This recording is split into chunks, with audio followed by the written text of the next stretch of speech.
Standing By, the Terry and Ted podcast, is sponsored by the UPS Store Canada. Season 7.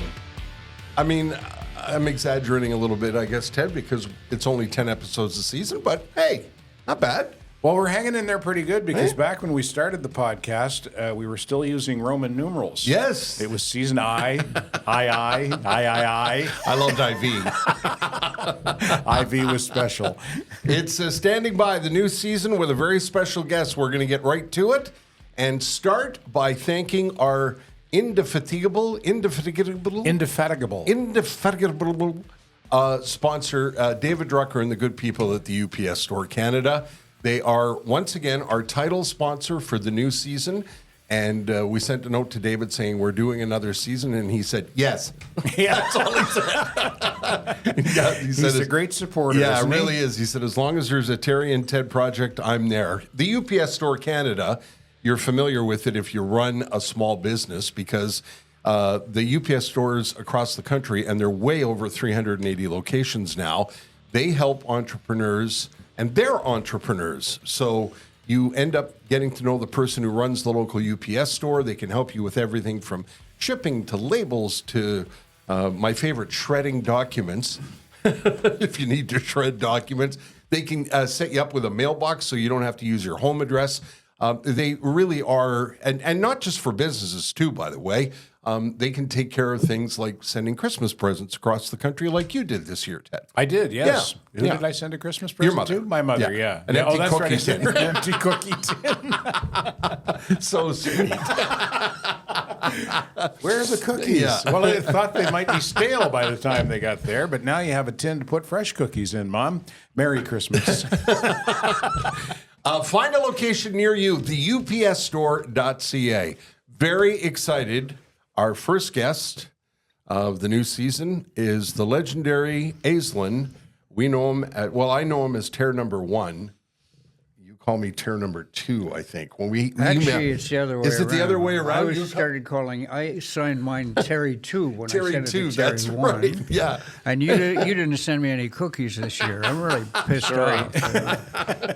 How are you, Terry? We tried to do this with you in season whatever. Yeah, and we had during the pandemic. Yeah, we tried during to do the it pandemic. online, and it didn't work Remember? out. And we had a lovely conversation, and it all went to shit technically, and we were unable to use it. So thank you so much for coming in. And it's timely because the book is coming out. Book number 55. Jesus. Is it 55? 55 books. Wow. So I'm starting to learn a thing or two about it.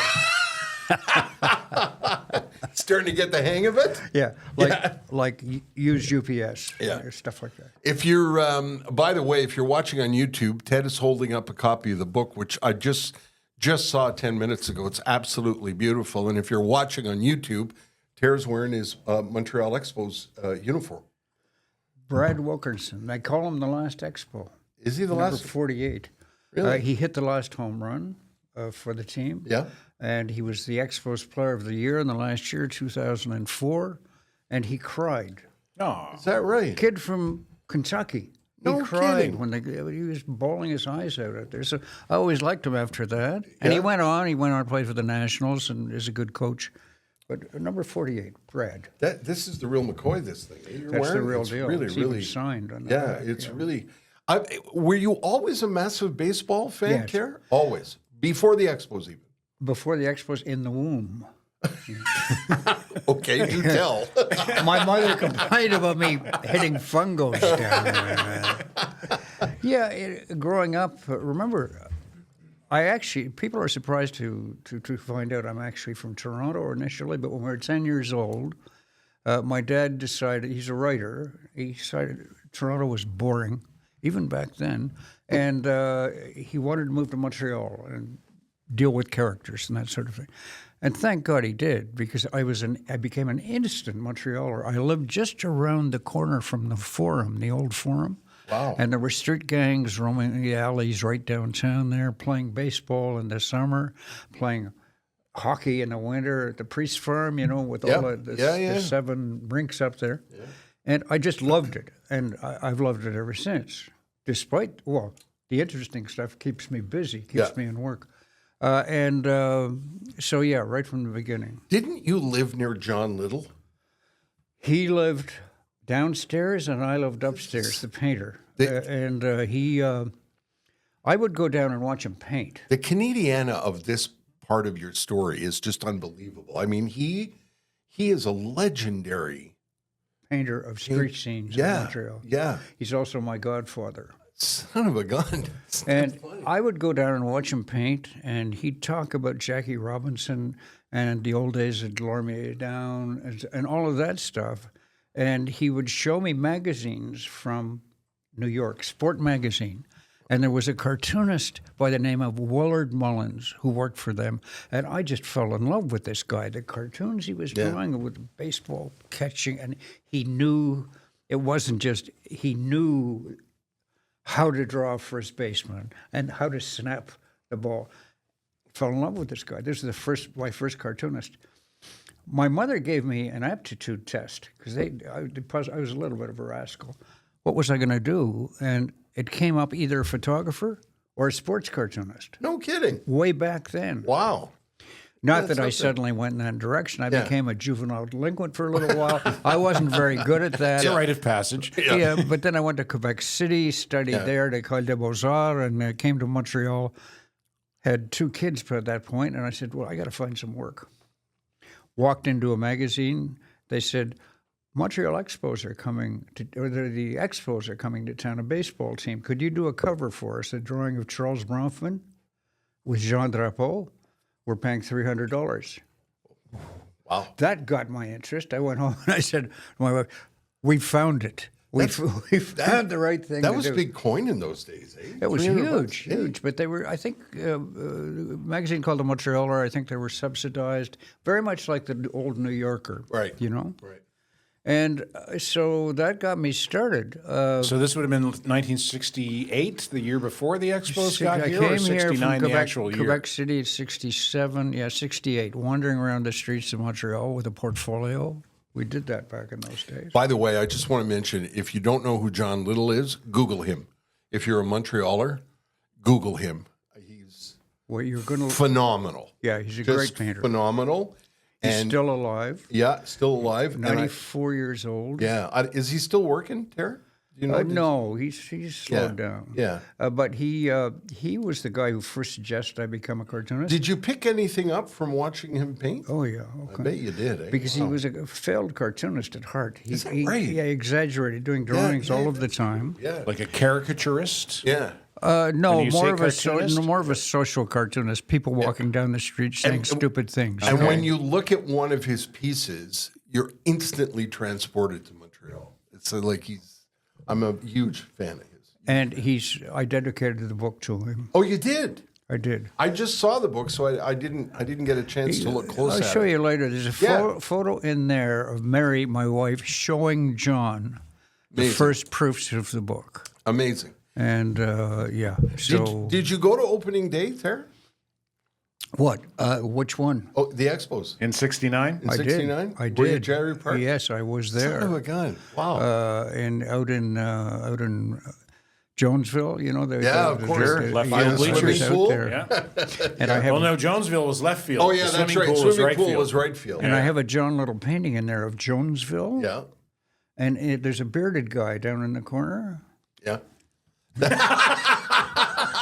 I'm in a John Little painting. Whoa. How about that? Big time, yeah. That was not their first game ever, though. I remember watching their first game ever on TV, and I think it was in New York against the Mets. That's I right. have that right? Yeah. So who was the first? Who did they play opening day at Jerry Park? Do you remember? Oh, God. Who did the Cardinals, was it? Yeah, might have been. But I remember their first game ever. I think that they won 11-10 against They the did in Mets New in York. New York. And I think the starting pitcher, if I'm not mistaken, one of the great baseball names of all time, Mudcat Grant. If he wasn't the starter, I know he pitched in that game at some point. Mudcat Sounds Grant. like a movie. How great is that? That's And he just was terrific. a poet, you know. He was a poet. That I did that not right? know. Yeah, he was a fascinating guy. And there's a great photo in there of everybody at the opener in New York with Jean Drapeau throwing out the first ball. In New York? In New York. Really? With the Mets. Drapeau threw out the first pitch in New York? And the Wow, that's Gazette cool. ran a wonderful, they won the game, and the Gazette, Ted Blackman, wrote a wonderful headline, Expos in first place. That's fantastic. That's very Blackman. Yeah. Ted Blackman was a very famous Montreal And there's lots of stuff in there. Yeah. I've got. It's a trip down memory lane, not only for me, for a lot of people. Because remember, this is a magic period in Montreal. Things were blossoming. Yeah.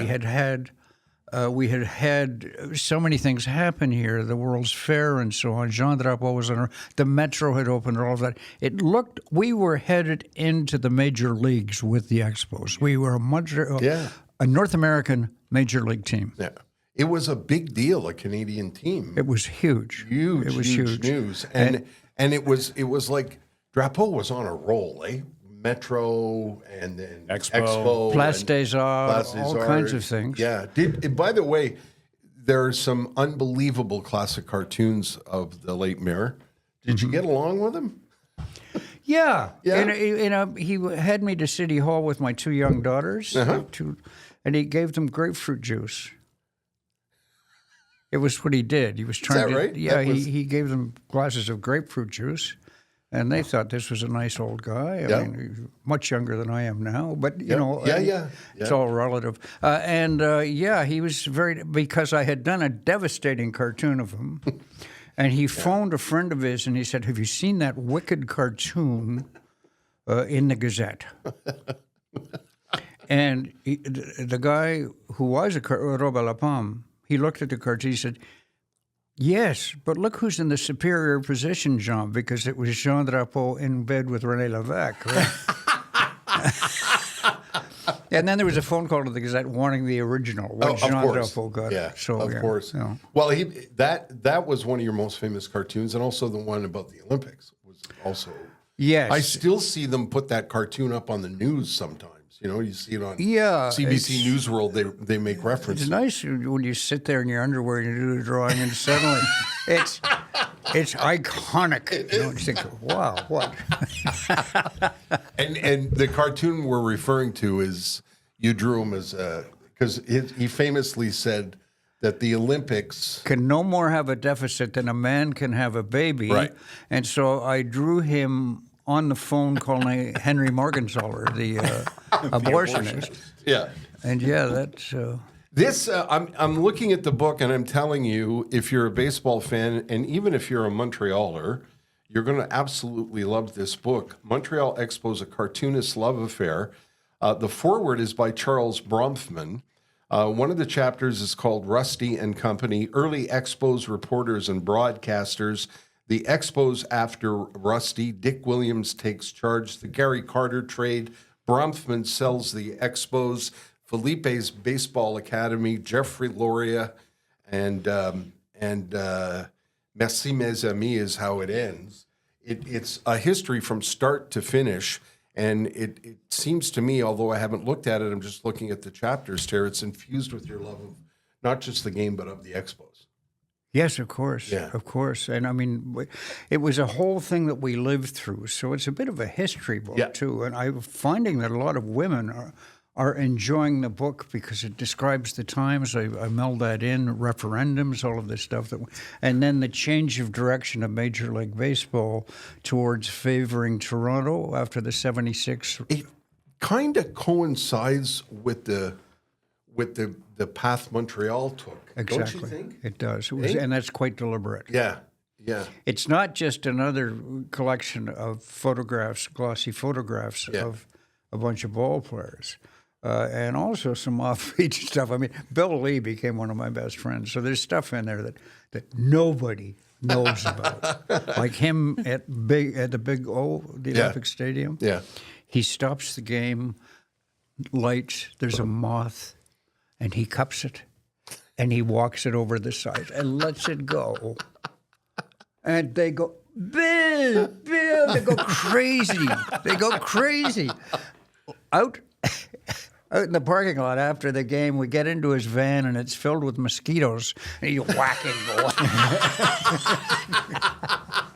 Always the showman. It was just, Yeah. wonderful. And he'll be coming up to help me promote the book at some point. So getting to and Ellis Valentine, I loved Ellis, but he got into problems with drugs, with cocaine. But he's a kid. Yeah. You know, Well, you go into a bar and some girl says, "Here, try this." Well- Tim Raines also. It was the 1980s. Yes, but here's the thing, that I had problems too at the time. You know, on Crescent Street, Right. a lot of us did. Ellis Valentine sobered up and got straight the same year I did, 1985. And we often talk about that, about how we turned our lives around. Right. So many stories like that in there. So it's a personal. Let me explain that this is not an official history of the Montreal Expos. Okay. What it is a history of my experience with the Montreal Expos. So I wasn't everywhere all the time. So there's stuff that isn't in there, but many people have written material about that. So I add this book to books that are very important. I also quote a lot of terrific writers. I mean, Mike Farber, Yep. and he helped me very much with this. And a lot of people nudging me. No, that wasn't 1976. That was 1983. Oh, jeez. You know, like Yeah. And you get little mental blocks. You know, like I couldn't remember the team before. Who was the first team we played? Jesus Christ! Who? Anyway. Yeah. The Gazette sent you down every spring you went down? Pretty well every spring training. And was that you saying, I'm going down, or was it them saying, hey, It Terry, was go partly down? responsible for me going to the Gazette. I'll tell you why. I Okay. had been working for the Montreal Star. Yeah. And there are all these white-haired guys, well, I guess like me now, but white-haired guys running the newspaper from Westmount. And I expressed, I was drawing political cartoons and establishing a fair name at the time. Yeah. Although I didn't know much about politics, I just made them all look funny. And then I said, he's a genius. Well, boy, who do I care? Anyway, Denny Harvey was a very progressive editor at the Montreal Gazette. And they had beaten the Montreal Star in coverage of the October crisis. I had noticed that. And so Denny kept calling me and say, come on over to the Gazette. We got a younger staff here. And he said, I can up your money a little bit, but I'll give you complete freedom. That doesn't mean we'll print everything, but you can draw anything you want. And if we choose to, and that was unheard of in those days, because usually... You never And got... then as a joke, I said to Denny, all right, will you send me to spring training? He said, you've got it. Wow. Okay. Oh, nice family holiday, going to watch baseball players. Yeah, and those features were really popular. I remember them, and baseball fans loved them. Absolutely, Yeah, they still loved them. do. They still talk about them. Yeah. So it was just, it was magic, and the Gazette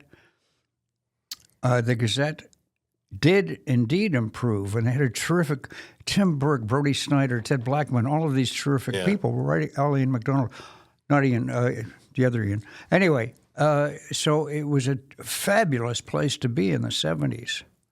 And so I made the right move, and I'm still here, and where's the Montreal Star, you know? Yeah. What gave you the idea, Terry? Like, what was the germ of, hey, I think I'm going to do a book on the Expos run?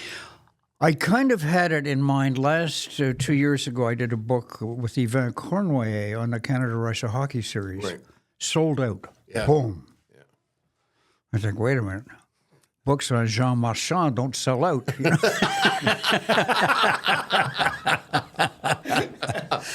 And, I had this portfolio of hundreds of Expos drawings. I was just sneaking them on the editorial page, sports page, wherever I could. And so I began to swirl in my mind that maybe I should do a book on the Expos. I went to Expos Fest and met Perry Giannanius, who is the guy who runs Expos Fest and is raising $3 million for the Montreal Children's Hospital. That's amazing. Wow. He's got $1.4 million presently. And so I said to Perry, you're a charity I can really get behind. I'd like to produce a book on the Expos, and he's a big fan of mine. And I'll give you the author's royalties, like about 10% of sales. And so he said, my God, that would be great if you could do that. So that's what we're doing. What's Perry's connection with the Expos? Just a fan? He's a huge fan, but he had a niece that died, unfortunately, at 5 or 6 years old. A wonderful little girl. And he's very much a family man. There are family members all over Laval. That's why I call him Saint-Paris de Laval. Because when the niece died, he wanted to be able to do something for her. And he said, but I don't know anything about anything except the Expos. He'd been a fan. So he got Jacques Doucette was the first guy. He said, I want to do something. What do you think of this idea? Jacques Doucette is a longtime Expos broadcaster. A very long time. He was following us as long as I was. And Jacques thought, well, this is a cute idea. It's a nice idea. Might get a couple $100, maybe a few thousand. First year they did it, 2016, $100,000 they raised by bringing in some ball players who signed some baseballs, and they had a nice banquet, and $100,000. So each year since then he's done it, and he's famous among the ball players. He phones. I was with him the other day. He phoned up Henry Rodriguez trying to talk him into coming up this year. Henry was bargaining. I want a box of cigars. And he's dickering back and forth with them. But he knows all of these. Yeah. He's gotten to know all of these guys. He's legendary. And of course, the players get some money for signing baseballs, and they all love him. So each year this event happens. It seems like the alumni have a pretty special connection, or some of them at least have a pretty special connection with the team as well. I suppose that's not uncommon among former ball players and the teams they played for. But I don't know. Is there something extra special about the Expos and their alumni? Listen, some of the players hated it. They couldn't stand the politics. Daryl Knowles, a few people like that, Steve Renko. They couldn't stand Montreal. They did the best they could. But ball players will always deliver. Ron Fairley was another one because he'd come from L.A., lights L.A., right. And he comes to this cold place. But a lot of them did like it. And particularly, I think, on the secondary level, guys like Jerry White. Mm-hmm. You remember Jerry White? Mm-hmm. I had a nice afternoon with Jerry White last September in San Francisco. We sat around and he told me stories, some I couldn't even print. But story after story, because they love to talk. They love to talk about the old days.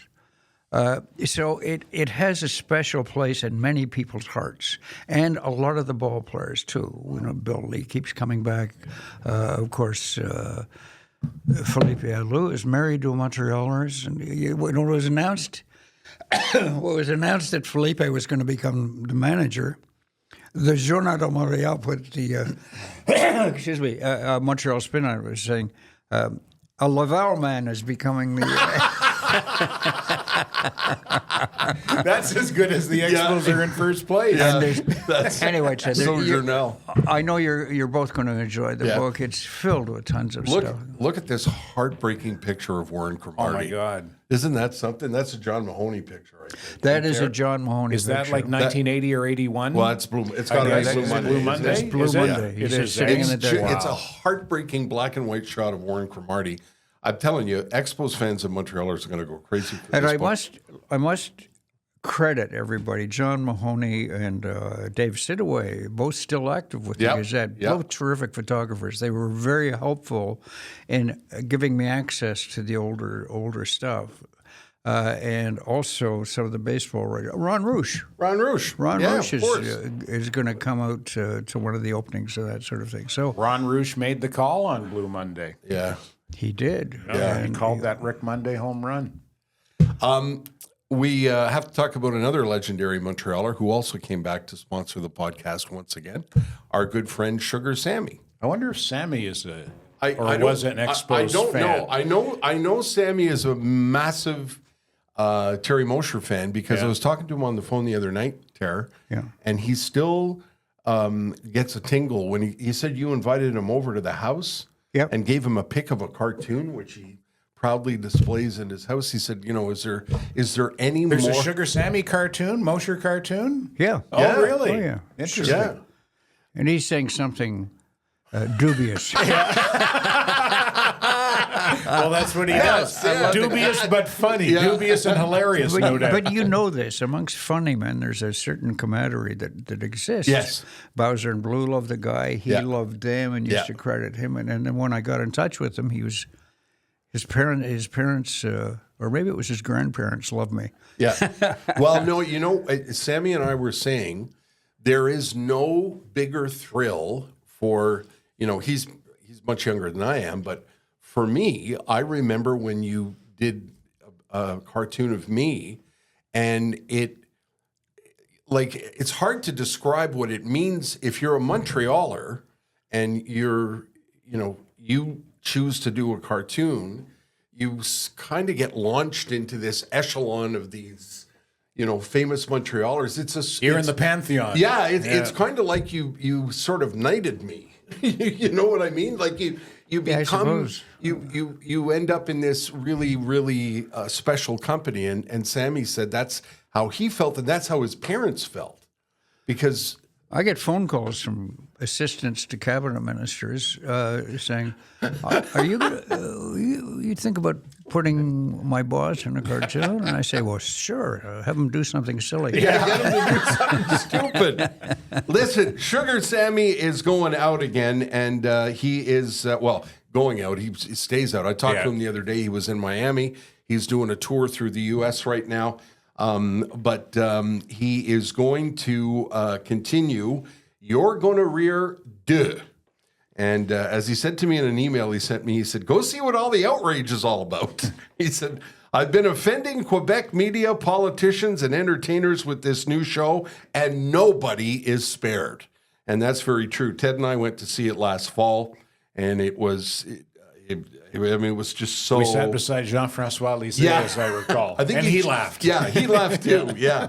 All of 2023 was sold out. 2024, get this. They put tickets on sale for 2024. It's already sold out until September. So he's just added new shows, but if you want to go, don't wait, because the tickets go so quickly.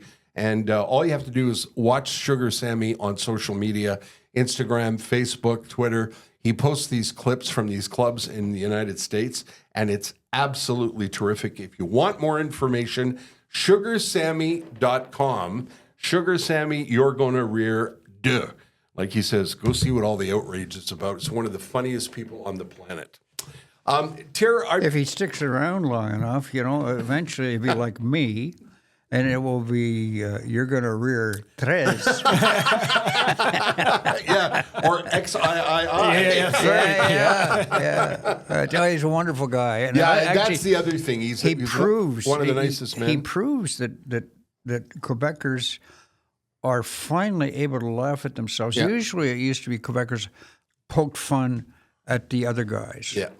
Didn't laugh at themselves much. But now with Serge Chaplot and a bunch of people like that, Quebec can laugh. And that shows maturity in society. Yeah, and it's. I think it's fascinating. Although François Legault isn't laughing much. No. Still not, eh? No. We're just putting the boots to him. It's kind of like the journey that this book will take you on when you think about the history of Montreal. Sammy is one of the very first Bill 101 kids who became famous, and it's an example of how that law worked in his family's favor. He represents the evolution of Montreal. He sure does, And of Quebec. yeah, he does. Maybe similar to me with the election of the PQ. Yes. Where I suddenly, 1976, people all over the world wanted cartoons on Quebec. Well, you had the perfect look at it with which the cartoon is in here, I think, isn't it? The Valium cartoon? Yeah.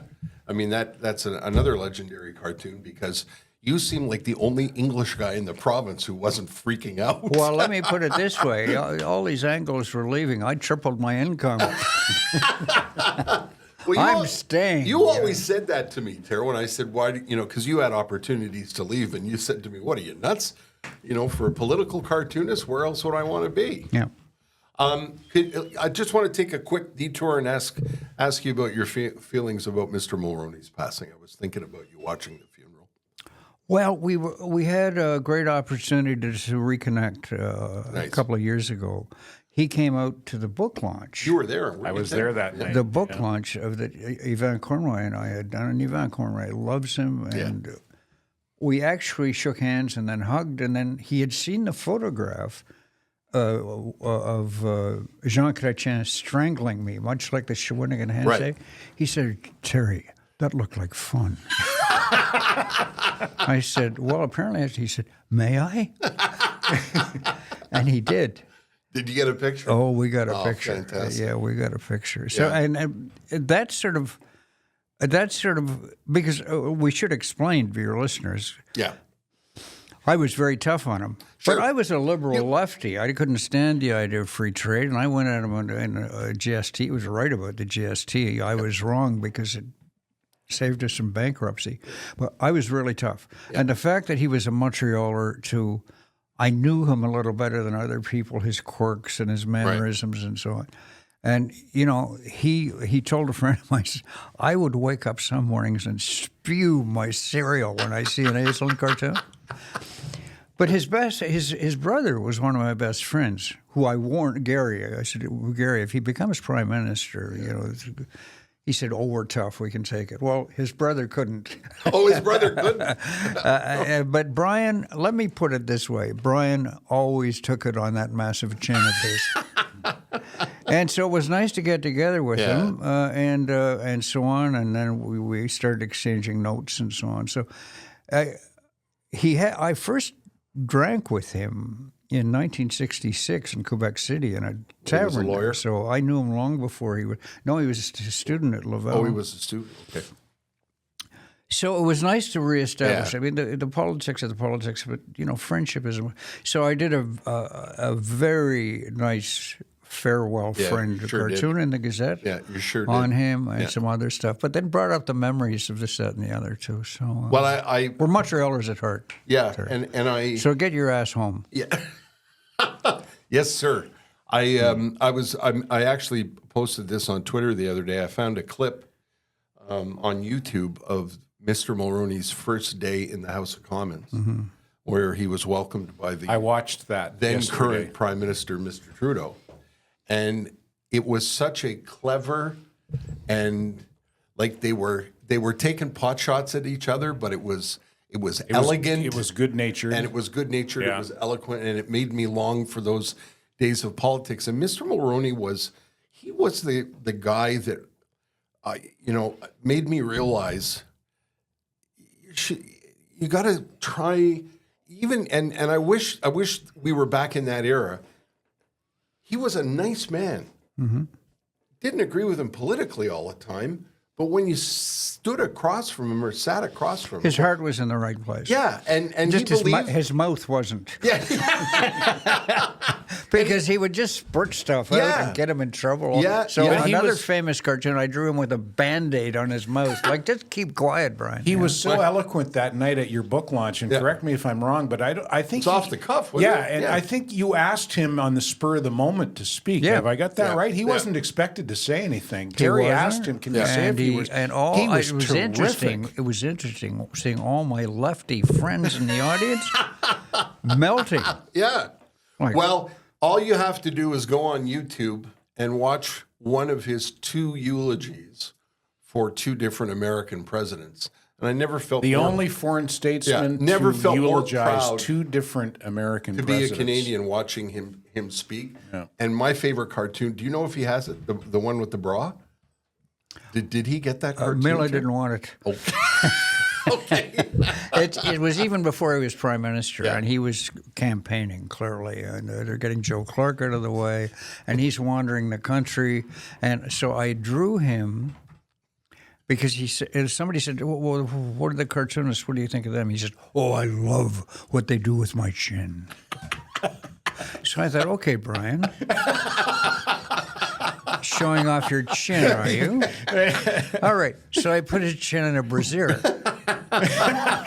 with cleavage, you know, The cleft? the cleavage. It's still my favorite cartoon. That's of all time. great. But I think Miller spluttered a little bit at that. But nevertheless, it's fun. I don't know how I got away with all this. Tell me what you can, Terry, about Charles Bronfman. Everybody I speak to about Charles Bronfman, I mean, you have to give him credit because he made it happen, right? He brought the ball team to You Montreal. have to give him credit. It doesn't happen without him. And the problem was that after he sold the team, the team desperately needed another Charles Bronfman who could say, let's go that extra mile. And I really am critical of the new management after they took over. This wasn't Charles' fault because they had to make some arrangement, and there's shared ownership, and it's confusing. And I ended up drawing them a couple of times as a collection of turkeys squawking at each other. Jean Coutu going on and on about something. Jean Coutu knows a lot about baby aspirin. Yeah. But he knows, I won't say it, about baseball. Fuck all.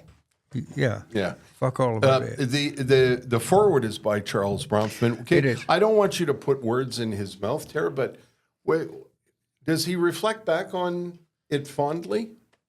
Oh, yeah. He does, eh? I mean, you know, his mother wanted him to invest in the opera or something. And his wife wanted him to do art galleries. Yeah. And as he says, I couldn't stand back then art galleries or the opera. And then John Drapeau comes looking for $1 million. This I could get into, having no idea how it would escalate. He would become the main guy because people dropped in, they dropped out, they weren't sure about it.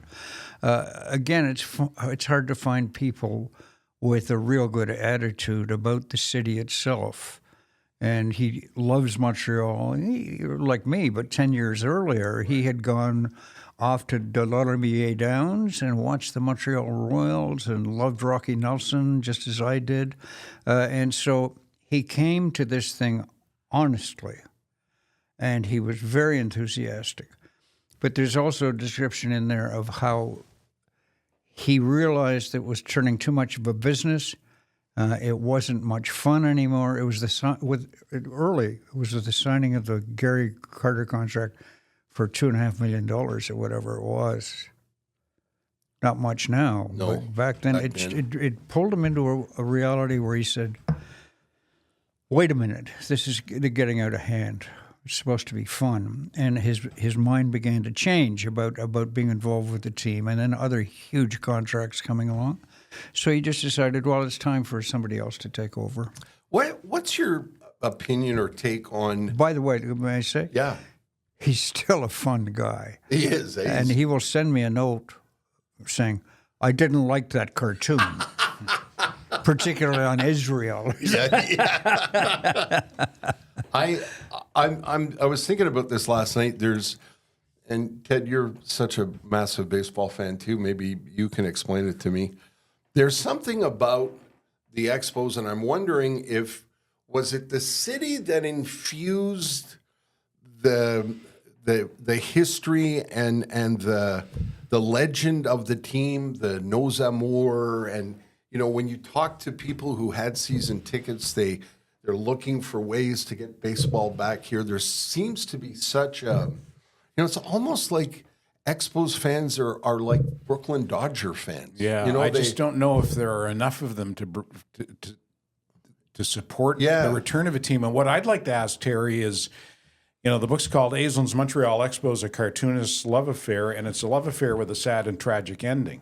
Yeah. And do you think there was one singular event that led to the demise of the team, or was it a series of circumstances? No, it's a collection of a number of things. Yeah. It's something that nobody points out, Ted, or I haven't read anybody pointing out, that the election of the Parti Québécois in 1976, and it was one of the worst seasons ever for the Expos. So nobody cared because that same year the Olympics had taken place. But Major League Baseball says, wait a minute, they've elected a government there that wants to separate, like they thought they were terrorists or something. And it was the next year that Toronto was awarded a major league franchise. And I think the favoritism turned towards Toronto, which is so much more of a homogenous North American city. So that was a factor, early factor. Yeah. Then the referendum in 1980, and How and much then of another the season ticket referendum. base did that chase down the 401 individually and corporately? How much, I wonder, did they lose in terms of season tickets? Well, there would have been that, but they're still contacting me saying, I want the book. When we put a notice up that this book was available, there's a softcover, but also a limited edition hardcover edition that is selling for $100 to raise money for the hospital. Right. And signed by Charles Bronfman and myself. It's not even out yet, and we sold half the books. Wow. And they're coming from Morocco, Paris, all over the place, San Francisco, people who have heard about this book. So I've discovered a new way of selling books. No, I have, really, because they're all former Montrealers out there. They're everywhere. Yeah. So many from BC. Yeah, we noticed it on the podcast. We noticed that we get reaction from I think Nigeria, the Philippines. There's Hong Kong. There's people that are ex-Montrealers living all over the world, and a lot of them are English Montrealers. Speaking of 1976, I know nobody wants to admit that or talk about it, but I'm sorry. That caused a flight of English people and English companies. But I'm always... That's why the volume cartoon is so relevant, because a lot of people don't realize the intent of the volume cartoon was, okay, Anglos, take a volume. Everybody take a volume. Everybody calm down. Yeah. And Terry, a lot of us did. Yeah. But don't you agree there's kind of... there's a... I don't know. It's special. There's like a French-Canadian Nos Amours, the Big O and the singing and you see people in the States still wearing Montreal Expos ball caps. Like there's just something about the legend that in my opinion, it was infused by Montreal, was it not? Yeah. Fantastic. Terry's just showing me two of the cartoons actually about the Expos bringing two fans. Yeah. One French, one English. One's drinking a beer, the other's drinking a bière. Yeah. And one's wearing the maple leaf, the other one's wearing the fleur-de-lis. But they're both wearing ball caps. Yeah. They're both hugging each other. Yeah. Yeah, that's very much. Yeah, there's something about it. I've done similar cartoons on the Habs, of course. Yeah, of course. Where they unite so many of us. Yeah, and there's just, I don't know, there's something about, the passion for the Expos that exists long after they've gone, and there seems to be a new generation of fans all holding their breath and crossing their fingers. But I think, as you pointed out, Ted, I don't think there's a financial feasibility here. Do you? Also, if they're, what are they spending to replace the roof at the Olympic Stadium? Is it $780 million? Yeah. Why not put that towards a new stadium downtown? Yeah. We all ask the same questions, Ted. Why not this? Why not that? Here, the classic example, I think, was Lucien Bouchard, because the referendum had been so close in 1995. And then Claude Brochu, who tried his best, but boy, were there screw-ups. In any case, he went hat in hand to Lucien Bouchard right after the referendum, hoping to build that stadium you're talking about right downtown. And they didn't need much money from Quebec. A couple of $100 million, I think. This is the second referendum in 95. Yeah, and Lucien Bouchard just looked at him like he was crazy. He said, I've got hospitals closing, I've got this, that, and the other, and I just don't. And he wasn't a ball fan anyway. Yeah. And that killed the idea of Quebec not participating. And I say when Quebec does not participate, and the business world in Quebec is a world unto its own, with a lot of backbiting and competition and so on, nobody stepped up to replace Charles Bronfman. You need a benevolent dictator to run a baseball team. Yeah. And nobody stepped up. So you can point fingers in every direction, except the only people, even us fans, began failing the Expos by not going to games. But who you can't point at are the players themselves. Right. They played their hearts out. And the year before they folded on 2004, if you remember, in 2003, there was a brief pennant run. We knew they were gone, but they were getting close to being participating. They were competitive. They were competitors. And here they are playing their hearts out. A lot of unknown players in a lot of cases. And, of course, it just breaks my heart in a way that that nobody could step up and save this team. I remember, I was a kid, but excuse me, but I remember there was a time when it was opening day. You probably remember it too, Ted. And if the sun was shining, nobody went to work. Everybody went to the ballpark. Yeah. It was always like 50,000 people at opening day, and then 16,000 the following weekend. Yeah. It was a real event when. I just remembered a cartoon. I couldn't find it to put it in the book. But a boss is saying to an employee, "You realize this is the 14th year in a row you're going to your grandmother's funeral." That's exactly right. Because I remember, in the city where people went out for lunch and never went back to work in the afternoon, this was a great spot to go for the afternoon on a sunny day, tempered a little bit by the fact, it was a lot nicer to sit at Jerry Park on a sunny afternoon than it was to sit in the Big O. Yeah. Do you have a favorite memory, Tara, or a memory that sticks out, leaving out Blue Monday, which everybody talks about? I guess my favorite memory involves somebody who didn't even play for the Expos. Is that a brilliant PR guy who was very good with the French fans. He understood them implicitly, and because Fanning and McHale didn't speak any French, Gene Mock didn't speak any French. His name was Larry Chasson, and he was from the Maritimes. And Larry came to me when I went to see Ted Blackman sent me. I said, I hope I can get to see a game or two. I went to see Larry. He said, walk up the steps, ask for Larry, say, I sent you. Back in the days when you get away with that stuff, And Larry said, Ted sent you? I said, yeah. He said, it's unusual to have a cartoonist in the press box, but nevertheless, and he gave me a season pass. For the press box? Yeah. Wow. Was this Jerry Park or the Big O? Yeah, Jerry Park. Yeah. I'm up there. I'm hanging. Who's this guy sketching in the corner? In any case, that just leads to the real story. Was a couple of seasons later, Larry says to me, do you realize that there's a rule in the Baseball Writers Association handbook? There's a rule that states every major league newspaper is allowed to have one cartoonist as a member. And that goes back to the origins, 1900, when every big city newspaper had a sports cartoonist.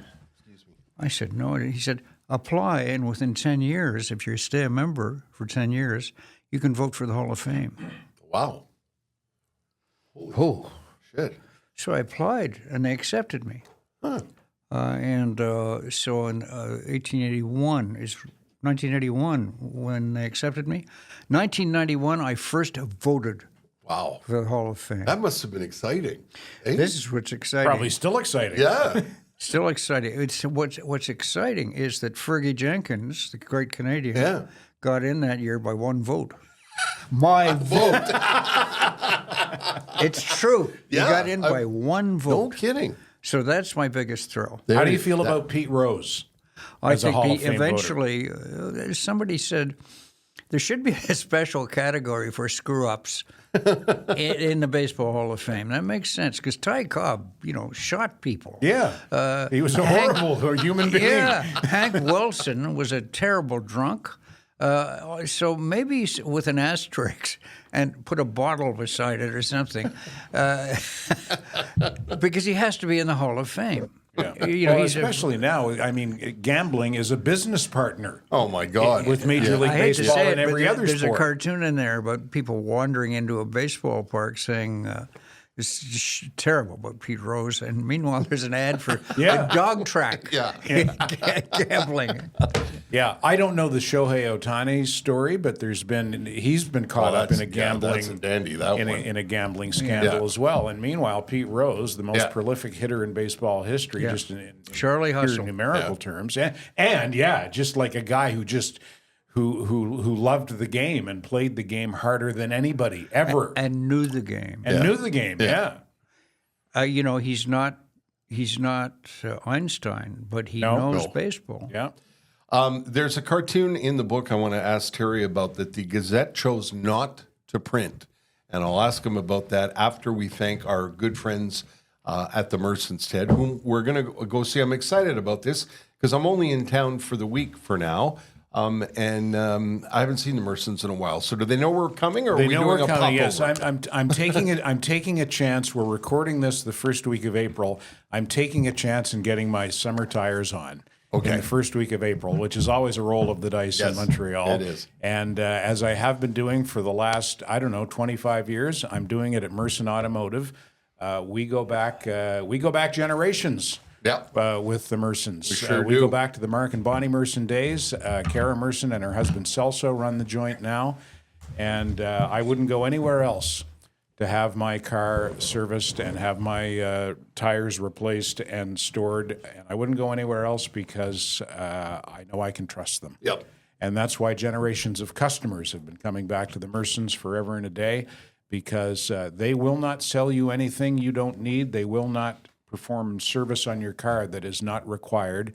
They will do what is required, that and that alone, because they know that by treating you right, they'll keep you coming back. It's nice when you don't know anything. You and I both, what we know about cars, we could write on the back of a dime. I know how to start it and drive it. Yeah, exactly.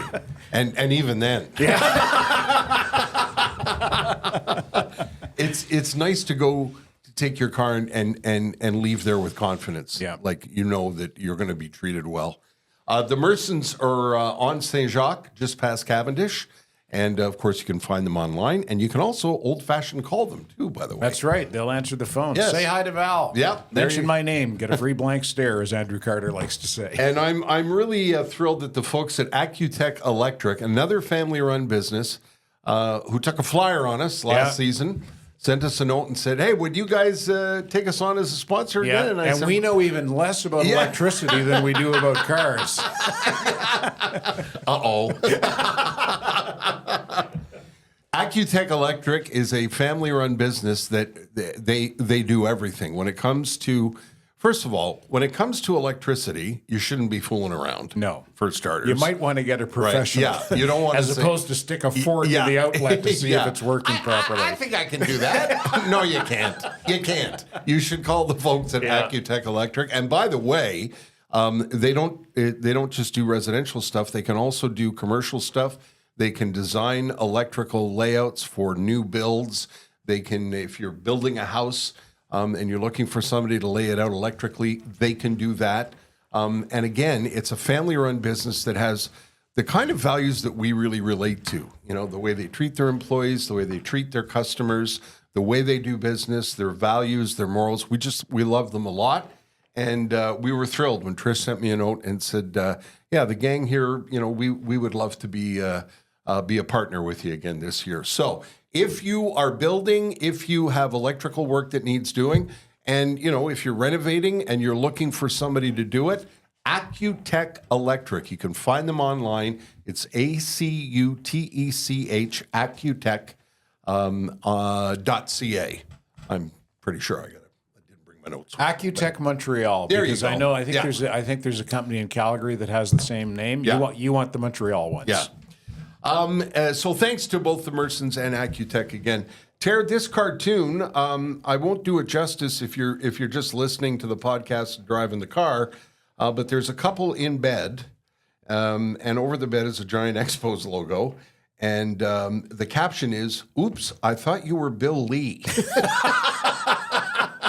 And I don't know anything about the scandal, but the cartoon's funny. That's great. And you said the caption underneath the picture in the book, I drew this cartoon for the Gazette after the scandal was revealed. My newspaper chose not to publish it. What was the scandal, Terry? 1986, I believe it was, 86, 87. Murray Cook was a new, bright, young general manager of the Expos. Another New Brunswicker, if I'm not mistaken. He's a New Brunswicker, and he was a terrific guy, and we all loved him, and he was bright. He'd worked with, I think, the White Sox or somebody. In any case, a couple of organizations before. And then suddenly, he resigned. It caught everybody off guard. Out of the blue. Yeah, and Tim Burke, Serge Doucette. I mean, what? And then Murray Cook said, well, it's for family reasons. Uh-oh. We always know what that means, for family reasons, right? Well, it turns out that he'd been sleeping with the vice president, Claude Brochu's wife. Oh, boy. And so he had to go. I guess. Had to go. And at the time, I thought, geez, what's going on? So I just thought, it's the question that Bill Lee would do, but Murray Cook. I thought, have a woman in bed. And she said, oh, I thought you were Bill Lee. I made a big mistake. And the Gazette wasn't printed, but everybody wanted copies. Everybody wanted copies. So does Murray know about this? Oh, I think so. Yeah, no doubt. Sure. Yeah, no doubt. I mean, it's word of mouth. Yeah. I'm quite sure. But so Hanky Panky just wasn't confined to, the clubhouse. Yeah. I can't wait to read this book, Terry. By the way, let me finish. Yes, absolutely. It all ended up good news. Yes. Claude Brochu found another wonderful woman, and they're still married today. And Murray Cook married his former wife. Really? Yeah. Wow. How about that? Okay, so everybody lived happily ever after so one of far. those. But they were the 80s, Ted. Yeah. You remember the 80s. Vaguely, yes. Yeah. This, I'm telling you, if you're a Montrealer, I keep opening the book. I haven't. I've just set eyes on the book. Look at the first page inside the inside front cover. Right there. This is you. This is you, eh? No, No? it's Ron Rouge. A This is scorecard. Ron He Rouge. was so thorough. Look at this, A scorecard from a game in San Diego. Cool. Wow. And then the next page is on inside the back cover. He's got good handwriting too, Ron does. Yeah. What caught my eye was the picture of Ted Blackman and his ode to Montreal. There are a couple of pictures of Blackman, and scanning quickly, I see the names of Ted Blackman and Tim Burke and George Balkin and Mitch Melnick. If you are a Montrealer, or if you know somebody who's lived in Montreal and now is living out in BC, you're going to absolutely love this book. And it's a book, by the way. Go ahead, Terry. Turn it to where you want No, to I turn can it. tell you. It's not just a book of cartoons. It's chapters, written chapters with pictures and cartoons and memorabilia. Oh, for God's sake, look at that. There's a picture of the old Pulse guys. Andrew Marquis, Don McGowan, and Ron Rouge. And down below, Yeah, Dick Big Irwin. Jim Bay. And Jim Dick Bay. Irwin. Hey. Yeah. Yeah, this is giving me chills. Ron Rouge was a very, very important part of it because he was the most popular guy in Montreal. Yeah, absolutely. CF, everybody watched him. Yeah. His spring training reports were always wonderful.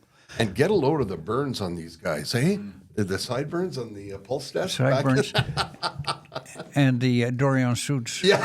Yeah? Tara, when does the book come out? And how do people get it? Where do they find it?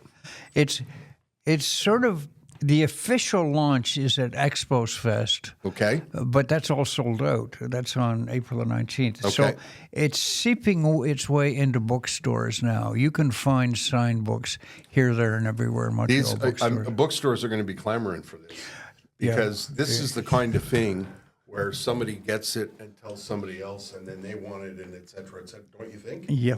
Yeah. Yeah, I think so. I could, and we've been lucky enough to be invited when we're recording this coming Wednesday. You're having a thing. Well, it's a special event. It's not the official launch. What it is, it's Charles Bronfman is coming into town. So I asked Charles, would you come over and thank a few people who helped? Yeah. The Mike Farbers, the photographers.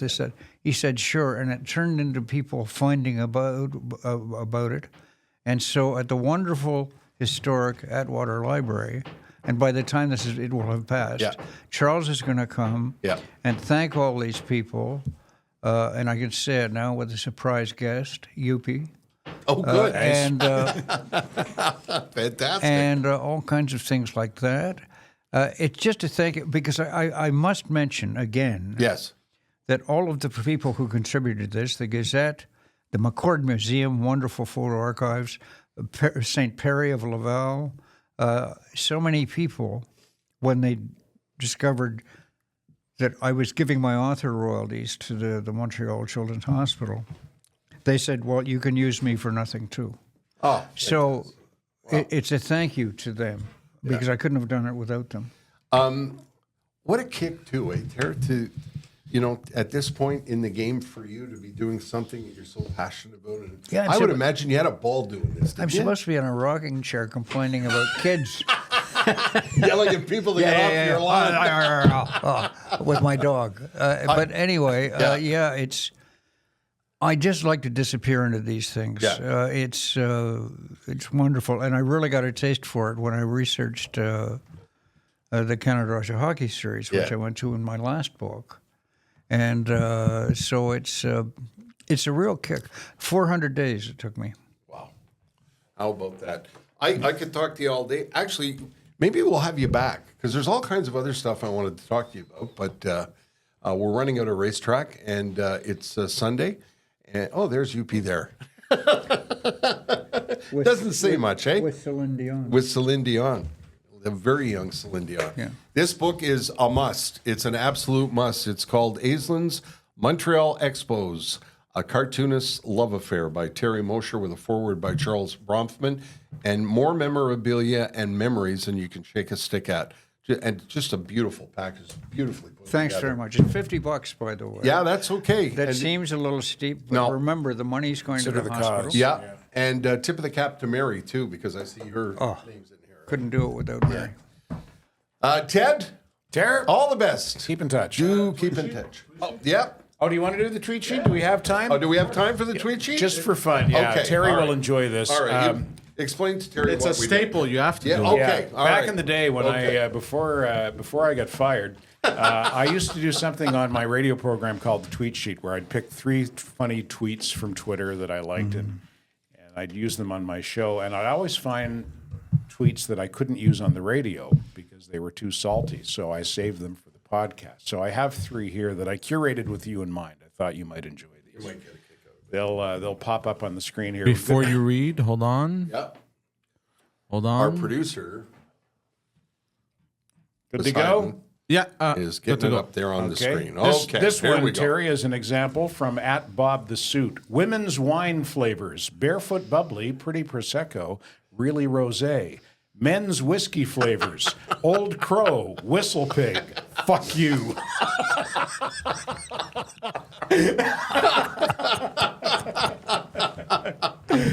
So there's one. There is some fun on Twitter, Yeah, eh? there sure Yeah, is. okay. Yeah. When they're not from @KingGluey the 11th, Paul McCartney. Okay, so what if hits blunt? And hear me out on this. Snorts a line. Everybody throws up. Lived on a submarine and it was fucking yellow.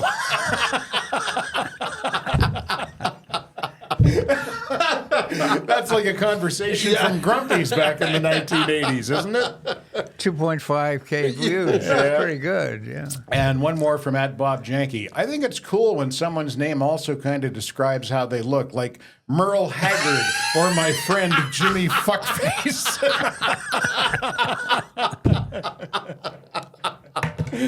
So there you go. Okay, I there's thought you the guys tweet would shit. enjoy those.